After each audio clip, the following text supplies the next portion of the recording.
먼저 저희가 준비한 주제는 이 마을 기술 저희가 이틀에 걸쳐서 이 프로그램들을 기획하게 되었는데 이 전체적인 이야기들, 국내외 현황들을 포함해서 좀 먼저 말씀을 드리려고 합니다. 여러분들 우리가 사는 시대가 어떤 시대일까 항상 여러 가지로 정의 내릴 수 있다고 생각합니다. 어제 제가 원주의 어떤 협동조합에 갔더니 불안의 시대, 상실의 시대, 무력감의 시대 이런 말씀을 많이 하시더라고요. 그래서 마을이나 공동체 안에서 느끼시는 어떤 그 심리들이 크게 도시나 뭐 시골이 다르지 않구나 이런 생각을 했는데요. 어떤 관점에서 보느냐에 따라서 우리 시대를 다양하게 정의 내릴 수 있지 않을까 하는 생각도 해봤습니다. 뭐 한 1, 2년 전에는 녹색 성장의 시대, 뭐 이런 얘기들도 많았죠. 별로 동의 안 하시는 표정들이신데 저도 마찬가지예요. 네. 그리고 저는 이제 그 가장 많이 들어왔던 이야기이자 제 자신이 좀 그런 시대였으면 하는 것은 바로 뭐냐면 바로 이런 꿀벌의 시대이거든요. 꿀벌이라 하면 뭐 흔히 아시다시피 이렇게 협동의 상징이기도 하잖아요. 협력의 상징이기도 한데 좀 다른 의미도 있는 것 같습니다. 그 어떤 거냐면요. 매년 그 사회를 혁신한다고 스스로가 믿거나 자타가 공인하는 그런 사회혁신가들이 한 번씩 모여서 세계 대회를 엽니다. 그게 바로 이 식스라고 하는 이 대회인데요. 보시면 엠블렘이 어떤 모양이죠? 예, 바로 꿀벌 모양입니다. 그러니까 오늘날의 사회를 더 나은 사회로 바꾸고 있는 사람들을 자타공인 정체성을 스스로들이 꿀벌이라고 그 명명을 하더라고요. 이건 이제 어떤 의미냐면 우리가 기존에 살아왔던 시대는 비유하자면 나무의 시대, 꽃의 시대였다는 것이고요. 이와 대비되는 새로운 시대가 바로 꿀벌의 시대라는 이런 비유인데요. 이런 겁니다. 이전에는 저희가 마을에서 예를 들면 은평에서 어떤 도시 텃밭하는 모임을 만들려고 한다면 도시 텃밭에 대해서 잘 아는 게 되게 중요했죠. 그리고 우리 텃밭에 관심 있는 사람들을 모아가지고 모임을 만들고 마치 이제 나무를 심고 물을 주는 것처럼 이렇게 키워오는 그런 활동을 했다면 이제는 그런 나무들이 너무 빼곡해진 거예요. 네, 너무 많아져가지고 우리 나무에 대해서 아는 것은 당연한 것이고 바로 옆에 어떤 나무가 있는지 나에게 어떤 그늘을 들이우는지를 아는 것이 우리 나무에 대해서 아는 것보다 더 중요해졌다는 겁니다. 그래서 그렇게 서로 경계를 넘나들면서 배울 건 배우고 또 교류할 건 교류하는 꿀벌과 같은 움직임이 정체성이 굉장히 중요해진 사회를 바꾸는 동력이 됐다 이런 것으로 얘기를 할 수 있을 것 같아요. 그래서 이런 꿀벌의 시대에는 뭐 다들 아시겠지만 적극적으로 경계를 넘어서려는 우리가 노력을 해야 하지 않을까. 또 이미 경계가 많이 허물어지고 있지 않나 이런 생각을 합니다. 그 대표적인 사례로 이 더 바디샵을 예로 하나 들 수 있지 않을까 싶어요. 여러분 이 기업은 다 아시죠? 네, 여성분들은 다 잘 아시는. 그 이름만 들어도 아시다시피 그 몸에 닿는 스킨 제품을 만드는 회사거든요. 글로벌 다국적 기업이고요. 광화문 사거리에 가면 대형 그 매장을 갖고 있습니다. 네, 저는 이런 수식어만 들으면 그냥 싫어요, 되게. 그냥 나랑은 별로 상관없을 것 같고 나쁜 짓 되게 많이 할 것 같은데 문제는 이 기업이 정관 사업계획서를 살펴보면 가장 위에 적어놓은 자신들의 사명, 미션을 뭐라고 명명을 했냐면요. 첫 번째가 환경보호라고 적어놨어요. 두 번째는 동물 실험 반대. 세 번째는 아동 노동 착취 금지라고 자기들의 존재 이유를 글로벌 다국적 기업이 이렇게 명명을 해놓고 있습니다. 예. 이처럼 비영리 단체들보다도 더 소셜 미션을 명확하게 선언하고 있죠. 그것을 추구해야만 오늘날의 시대에서는 살아남을 수 있고 소비자들의 선택을 받을 수 있다는 것을 아는 것이죠. 근데 더 재밌는 건 사실 이 더바디샵의 설립자는 여러분 잘 아시는 그린피스 NGO 활동가 출신이에요. 예, 글로벌 다국적 기업의 CEO를 NGO 활동가가 하고 있습니다. 그럼 이 단체는 NGO일까요? 기업일까요? 예, 기업은 기업인데 전통적인 기업과 뭔가 많이 다르죠. 예, 이처럼 그 서로 배울 건 배우고 섞일 건 섞이고 반면 교사로 삼을 건 삼으면서 이미 기업과 뭐 정부 지자체, 시민사회단체의 경계가 많이 허물어지고 있고 새롭게 정의되고 있지 않나 싶습니다. 제가 희망제작소라는 곳에서 좀 오래 일을 했었는데요. 희망제작소에서 가장 인기 있는 이 교육이 바로 이 교육이에요. 이름만 봐도 뭐 하는 데인지 아시겠죠? 여기 계시는 마을 공동체 활동가 분들이나 비영리 단체에게 경영을 가르쳐 드립니다. 공익적인 일을 하시는 분들에게 마케팅을 알려드려요. 그런데 정원이 40명이고 무료 수강료가 100만 원이거든요. 예, 물론 이제 장학금도 있고 할인 혜택도 다양하게 있는데 항상 조기 마감돼요, 저희가. 예, 놀랐어요.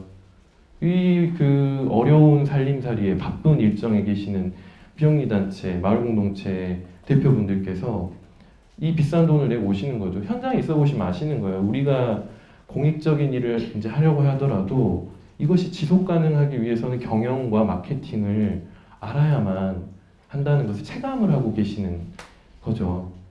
이처럼 우리가 경계가 허물어지는 시대에 살고 있고 적극적으로 경계를 또 허물어뜨릴 필요도 있지 않나 이런 생각을 합니다.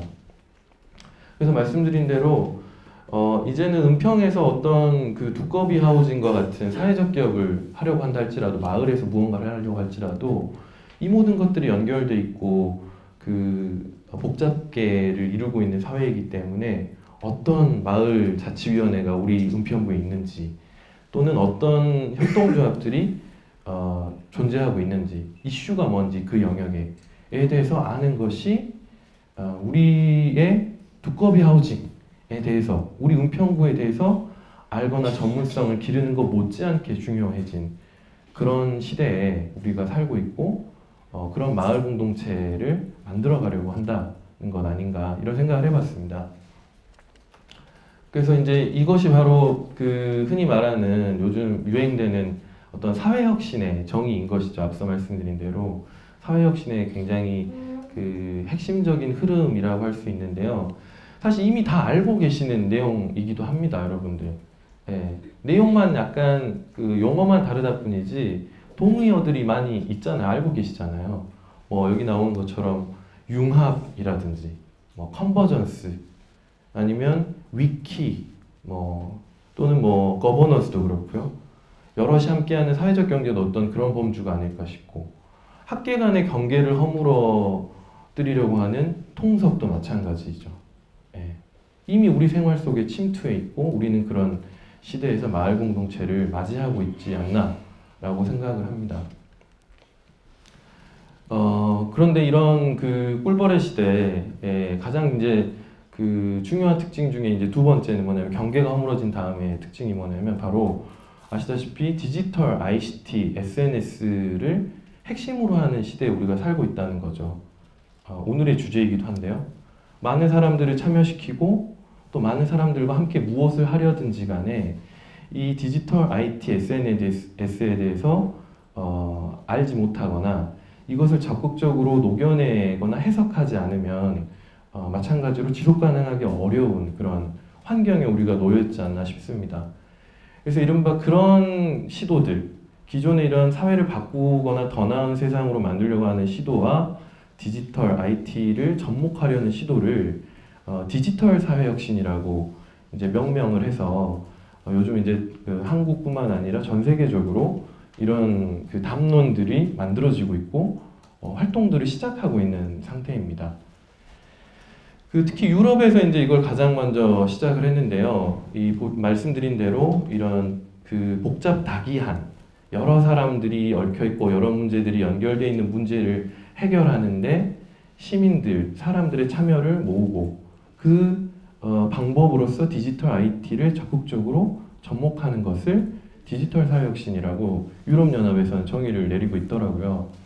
근데 재밌는 게 이 사람들이 활동을 본격적으로 시작하게 된 계기가 바로 후쿠시마 원전이었다고 합니다. 원전 사태였다고 합니다. 아시다시피 후쿠시마 원전 사태 일본 정부가 방사능 수치 공개하지 않고 있죠. 네. 그것이 가장 큰 문제이잖아요. 그래서 이제 민간의 전문가들이 이런 방사능 측정기를 제작 배포해가지고 시민들과 함께 제대로 된 데이터를 측정해보겠다. 크라우드 펀딩으로 올렸어요. 개설했습니다. 근데 어떻게 됐냐면요. 실패했어요. 네, 그 과학자들, 그 전문가들이 실패했어요. 왜냐하면 SNS에서는 어떤 식으로 시민들과 소통해야 크라우드 펀딩을 성공할 수 있는지 그런 것에 익숙치 않으셨던 거예요. 그래서 이제 저희 같은 비영리 IT 지원 센터 같은 곳에서 아주 작은 팁을 드렸다고 합니다. SNS에 올리실 땐 이렇게 올리고요. 사진은 좀 이렇게 올려보세요. 뭐 여기서 이제 페이스북에서 광고할 땐 이렇게 할 수 있습니다. 뭐 이런 조언을 아주 작은 걸 드렸더니 그 다음에 재시도를 해서 성공을 했어요. 네, 크라우드 펀딩 목표 달성을 해서 이것을 이제 제작할 수 있게 됐고 방사능 수치를 민간에서 측정을 하게 됐죠. 무려 200만 개 이상의 데이터를 추출했다고 합니다. 네. 이처럼 사회를 변화시키는 임계점이 어디에 있는가? 아주 작은 디지털, 아주 사소할 수도 있지만 이미 우리 생활 속에 들어와 있는 IT나 SNS를 조금만 더 잘 사용할 수 있거나 조금만 잘 접목시키면 바뀐다는 것을 보고 이 활동을 시작했다고 합니다. 여러분도 혹시 크라우드 펀딩 해보신 분 있으세요? 네, 개설해보신 분 있으신가요? 네, 한 분도 없으신가요? 네. 아니면 크라우드 펀딩에 내가 투자를 해봤다. 네, 꽤 되시네요. 해피빈에 콩 내는 것도 크라우드 펀딩이거든요. 콩 내보신 분 있으세요? 보세요. 절반 이상 하고 계시잖아요. 네. 이미 우리 삶 속에 들어와 있고 어떻게 하면 내가 콩을 내게 되더라. 내 경험에 반추해서 하시면 여러분들 크라우드 펀딩 도전하실 수 있어요. 쉽게 성공할 수 있습니다. 그런 것들이 바로 이 디지털 사회 혁신 아닐까. 너무 거창한 거 말고 이런 생각을 좀 해봅니다. 그래서 유럽에서는 이런 식의 성공 경험들을 서로 이제 각국의 정부 지자체든 비영리단체든 학교든 연구소들이 서로 공유하는 그런 플랫폼을 만들었더라고요. 그래서 성공 노하우를 각국에서 각자 개설해서 이제 공유를 하는데 지금까지 보면 한 800개 정도의 사례나 경험들을 막 올렸더라고요. 그래서 이걸 보고 이제 한국에서도 좀 이런 활동들이 있으면 어떨까 하는 생각을 해서 저희가 이제 서울에서부터 하나하나씩 좀 실험을 도전을 하고 있는 중입니다. 그래서 말씀드린 대로 디지털이 접목되면 IT나 SNS 우리가 조금 더 잘 활용할 수 있다면 집단의 힘을 통해서 불특정 다수를 쉽게 연결하거나 모아서 우리가 원하는 기능들을 해결해낼 수가 있고 소싱할 수가 있고 또 펀딩도 할 수 있고 지혜도 모을 수가 있는 거죠. 네. 그 사람들로부터 의사결정을 대신 받아서 투표도 할 수 있는 거고요. 그래서 우리가 하는 일들에 큰 마을 공동체 활동에 도움이 될 수 있지 않을까 이런 생각을 해봅니다. 그리고 이런 디지털 사회 혁신은 이쪽에서 이제 쓰이는 기술들은 특히나 더 시민들의 활동에 초점이 맞춰져 있는 공익적인 활동에 초점이 맞춰져 있는 시민 기술과 함께 가는 영역이라고 생각을 해요. 이제까지의 기술은 이제 막 하이테크, 아이폰 6 얼마 전에 나와서 이제 대란이 일어났는데 이렇게 최첨단의 기술만이 아니라 공익적인 시민들의 삶이나 아니면 공익적인 문제를 해결하기 위해서 최적화되어 있는 그런 기술과 함께 가는 영역이 아닐까. 그래서 우리가 그런 것들을 더 많이 만들어놔야 되고 많이 만들어낼 수 있도록 함께 좀 노력해야 되지 않을까 이런 생각을 하고 있습니다. 시민 기술의 이제 대표적인 영역 중에 하나 그래서 공유 경제나 크라우드 펀딩 이런 건데요. 여러분들 공유 경제 다 아시죠? 네. 그래서 공유 경제가 이제 한국에서는 굉장히 이제 활발하게 펼쳐지고 있는데 이 외에도 유럽에서는 이제 이미 여러 시도들이 쭉 있었더라고요. 대표적인 게 이 오픈 디모크라시, 그러니까 열린 민주주의, 아주 참여 민주주의나 뭐 직접 민주주의를 모두 포괄해서 민주주의를 더 확산시키고 누구나 민주주의를 경험해 볼 수 있도록 돕는 그런 플랫폼들이 유럽에는 많이 있는데요. 대표적으로 뭐 하나 사례를 든다면 이런 Patients Like Me 같은 플랫폼을 예로 들 수 있지 않을까 싶어요. 그러니까 환자들, 병을 갖고 있는 환자들이 우리나라도 이제 네이버 카페나 이런 데에 개별적으로 많이 있는데 다종다양한 병을 가진 사람들이 모두 이쪽에 모여서 서로 정보를 나누고 나의 증상을 서로 묻고 답해주는 집단의 어떤 그 커뮤니티이자 플랫폼을 만들었다고 합니다. 유럽에서는. 그러니까 어떻게 될까요? 쉽게 지식인처럼 이렇게 아는 것도 있고 공동체도 형성되지만 정보력이 높아지고 사람들이 조직화되니까 병원들에게 합당한 의료 서비스를 요구할 수 있게 되는 거죠. 예. 의료 문제에서의 가장 심각한 문제인 정보 불균형이 해소되는 거죠. 예. 그렇게 우리가 이렇게 다양한 사람들을 모아낼 수만 있다면 2차, 3차의 사회 변화를 쉽게 만들어낼 수도 있지 않을까. 그리고 오늘 당연히 이제 그 김석수 원장님께서 많이 말씀해 주시겠지만 리퀴드 피드백 시스템 같은 자유 소프트웨어 시스템을 이제 독일 해적 땅에서 먼저 시작을 했는데 이것을 통해서 단순히 이제 그 사람들이 떠들고 끝나는 것이 아니고 이것이 최종 결론에 도달하고 생산적인 토론과 생산적인 의사설정 그리고 꼭 그 명확한 결론 맺음까지 이어지는 그런 시스템을 만들어서 정당 내부에서도 활용하고 대학이라든지 여러 커뮤니티에서 쓰이고 있다고 하더라고요. 그래서 이런 사례들이 한국에서도 이제 좀 더 많아져야 되지 않을까 싶은 생각을 하고 있습니다. 그리고 이제 어떤 사례들이 또 큰 덩어리로 있냐면 이렇게 민주주의를 확산하는 것뿐만 아니라 이 안에서 그 돈이 있는 사람은 서로 돈을 내기도 하고 말씀드린 크라우드 펀딩을 하기도 하고 전문성이 있는 사람은 전문성을 바탕으로 이 프로젝트나 이 일에 투자를 하거나 기부를 해주시기도 하고 또 반대로 이런 것들이 필요한 사람들이 적극적으로 자원이나 아니면 사람들의 전문성이나 함께 협력할 사람들을 모으는 일들을 동시에 하는 그야말로 크라우드 소싱 플랫폼들이 유럽에서는 많이 있습니다. 우리나라는 해피빈 같은 데는 보면 이제 돈만 내게 돼 있잖아요. 그렇죠? 그리고 다음 희망에도 마찬가지고 대부분의 크라우드 펀딩 사이트들만 있는데 일이 되기 위해서는 뭔가를 만들기 위해서는 돈뿐만 아니라 아이디어나 전문성 함께 할 사람들의 노력도 필요하잖아요. 그런 것들을 한 곳에서 만나볼 수 있는 사례들이 유럽에는 많이 지금 이제 있고 한국에서도 이제 좀 맹화 단계인 것 같아요. 그리고 재밌는 거는 이제 이런 사례들이 모두 한데 어우러져서 또 새로운 아주 그 현대 사회에 잘 맞는 현대 사회에서 이제 새롭게 출현하는 그런 그 사례들도 이제 생겨나고 있습니다. 이를테면 이제 이 스마트 시티즌 키트 같은 건데요. 처음에 이거는 이제 아이디어는 그 유럽의 이제 기후학자가 냈는데 그것을 좀 전에 말씀드렸던 크라우드 펀딩 사이트에 올렸더니 그 크라우드 펀딩 사이트에 있는 사람들이 돈을 냈고 그것으로 이제 기계를 제작해가지고 전 세계에 있는 유럽에 있는 사람이겠죠 주로는 보급을 했다고 해요. 근데 이게 어떤 거냐면 이 작은 키트, 작은 이제 이 기계인데 이걸 이제 내가 삥 누르면 내가 서 있는 바로 이곳에 오존 농도, 미세먼지 농도, 심지어는 이제 소음 정도, 그리고 당연히 온도, 습도, 그다음에 조도 이런 것들이 실시간으로 그 바로 내가 측정을 해볼 수가 있다고요.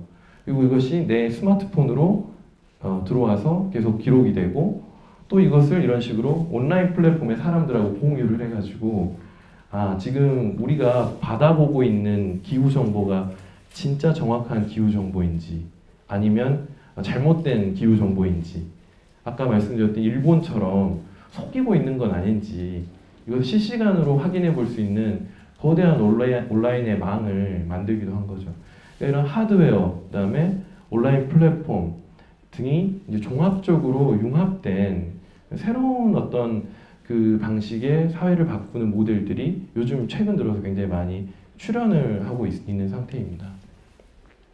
그래서 이런 것들이 만약에 이제 강해지면 도시 전체가 하나의 거대한 스마트, 요즘 얘기 들어서 많이 드는 스마트 시티처럼 거대한 하나의 집단지성의 연결장이자 온오프라인과 기술 혹은 이제 오프라인의 공동체가 연결되어 있는 거대한 새로운 공동체화가 될 수 있지 않을까.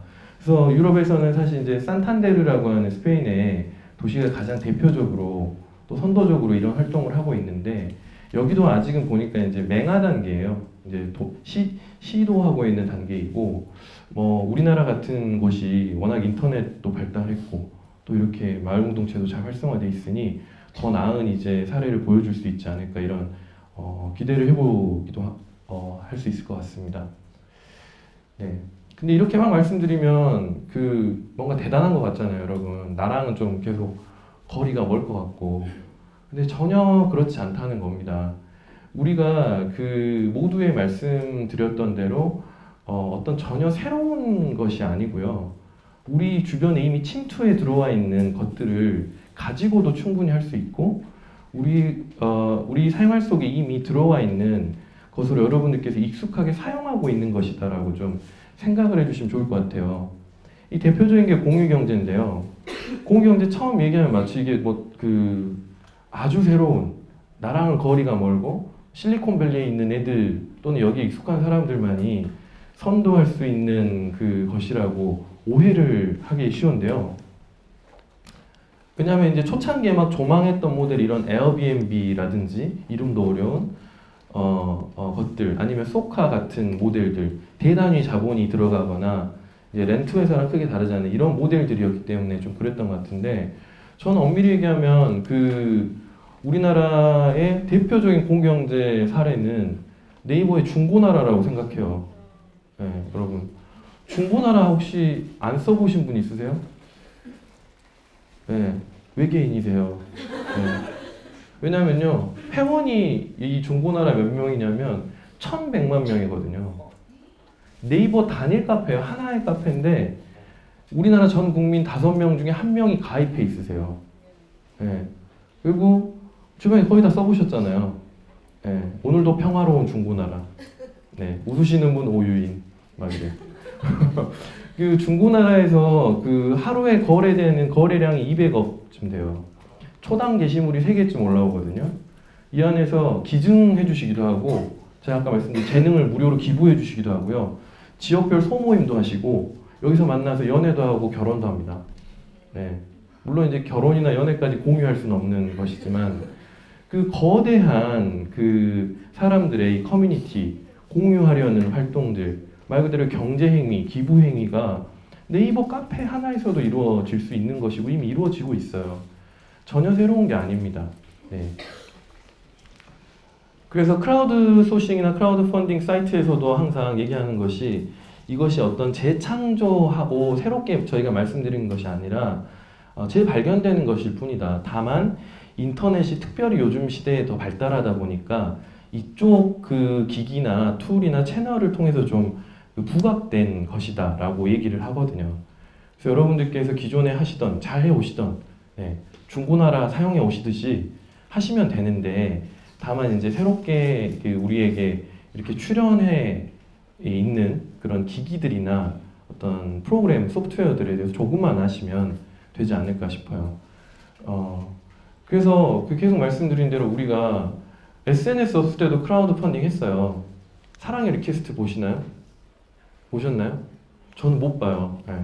너무 눈물이 나가지고. 그리고 어느 순간 ARS를 누르고 있거든요. 저걸 보면. 네, 보시면 노래가 나가는 5분 동안 엄청나게 이 전화 폭주하잖아요. 네. 이것도 크라우드 펀딩이죠. 생각해보면. 공익적인 메시지를 전달하고 TV를 통해서 전화가 있으니까 전화로 사람들이 돈을 내는 이게 크라우드 펀딩인 거죠.